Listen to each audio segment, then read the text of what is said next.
रुक्मणी जी के पक्ष में कुछ नहीं बोल पाता था।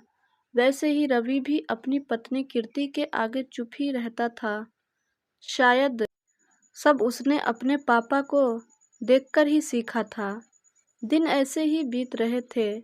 अब कीर्ति 2 बच्चों की माँ बन गई थी और अकरम जी इस दुनिया को छोड़कर जा चुके थे। अब भूमि जी अकेले रह रही थी। कल जहाँ उनकी सास खड़ी थी, उसी जगह वो आज खड़ी हुई है। घर में बेटा है, बहू है, पोते पोती, पर किसी के पास उनसे बात करने का समय नहीं है। एक दिन कीर्ति बच्चों के लिए आइसक्रीम लाई तो उनका भी मन चल गया। उन्होंने कीर्ति को आइसक्रीम देने को कहा तो वो गुस्सा हो गई। आपको दोनों वक्त का खाना मिलता तो है, क्या उससे पेट नहीं भरता? अब बच्चों के लिए आइसक्रीम लाई हूँ, इनकी तो खाने पीने की उम्र है, बाहर खेलने कूदने जाती है। आप तो दिन भर घर पर ही रहती हो, आपको आइसक्रीम बैठे बैठे पचेगी नहीं। ये शब्द सुनते ही भूमि जी की आंखें भर आई। उन्होंने भी तो अपनी सास रुक्मणी जी से यही शब्द कहे थे, पर उस समय भी नहीं सोचा था कि उनका कितना दिल दुखा, उन्हें कितना बुरा लगा। आज उन्हें अपनी सास का दर्द दिल से महसूस हो रहा था। भूमि जी से अब चला भी नहीं जाता था। वजन ज्यादा होने की वजह से घुटनों में दर्द रहने लगा था। एक दिन वो घर के ही बाथरूम में फिसल गई और उन्हें रीढ़ की हड्डी में चोट आ गई, तो डॉक्टर ने बेड रेस्ट बता दिया। साड़ी पहनने में दिक्कत होती थी, इसलिए उन्हें गाउन पहनने के लिए बोला ताकि आराम मिल सके। रवि ने कहा तुम मम्मी के लिए 2 गाउन ले आना, तो ये सुनकर कीर्ति का पारा चढ़ गया। नए गाउन लाकर क्या करोगे? फालतू खर्चे करोगे? बच्चों पर ही इतना खर्च हो जाता है, उस पर खर्च करना फालतू है। वैसे भी अब इनकी उम्र हो गई है। मेरे पास कुछ पुराने गाउन पड़े हैं तो ये पहन लेगी। मैं तो वैसे भी काम वाली को देने वाली थी। अच्छा हुआ जो नहीं गई। भूमि जी के कानों में बात गई तो उनके रोंगटे खड़े हो गए। जब वो अपनी सास के लिए ये सब कह सकती है, तो मेरी बहू भी तो मेरे लिए कह सकती है। जब कर्म ही ऐसे किए हैं तो अच्छे फल कहाँ से मिलेंगे? इसमें किसी का कोई दोष नहीं है। मैंने अपनी सास का इतना अपमान किया तो मुझे सम्मान कहाँ से मिलेगा? ईश्वर सब कुछ इसी जन्म में दिखाता है। सास की सेवा करती तो मेरी बहू भी मेरी सेवा करती। एक दिन भूमि उनके कमरे में आकर कुछ ढूंढने लगती है।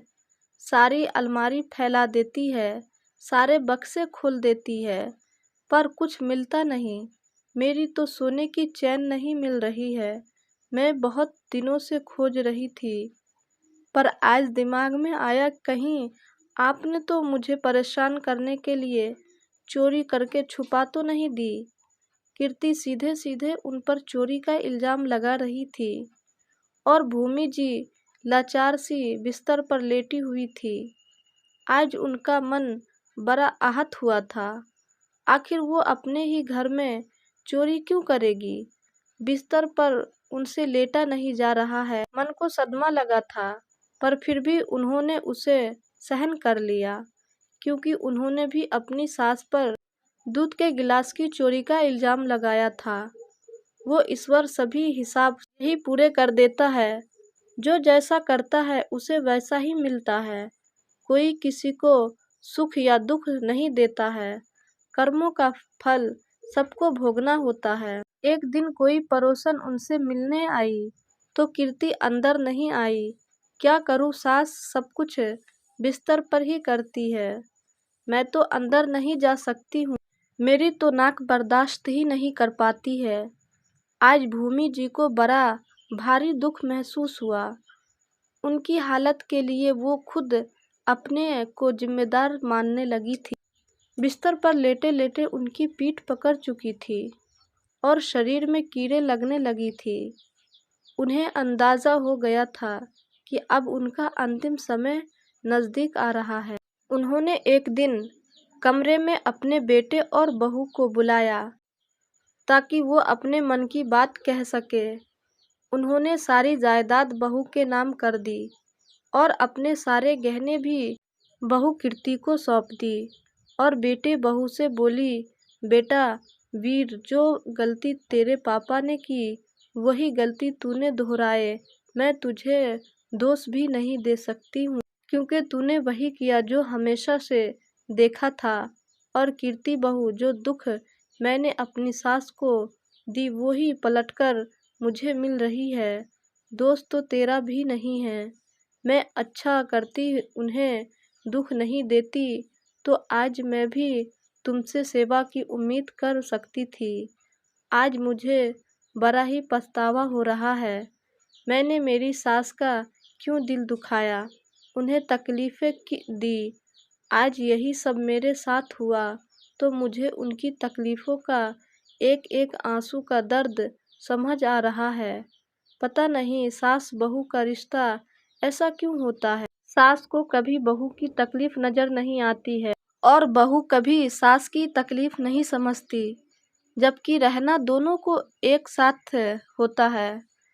बहू सास को माँ समझकर सम्मान दे तो घर में शांति बनी रहे और सास बहू को बेटी समझेगी तो घर में झगड़े ही नहीं होंगे।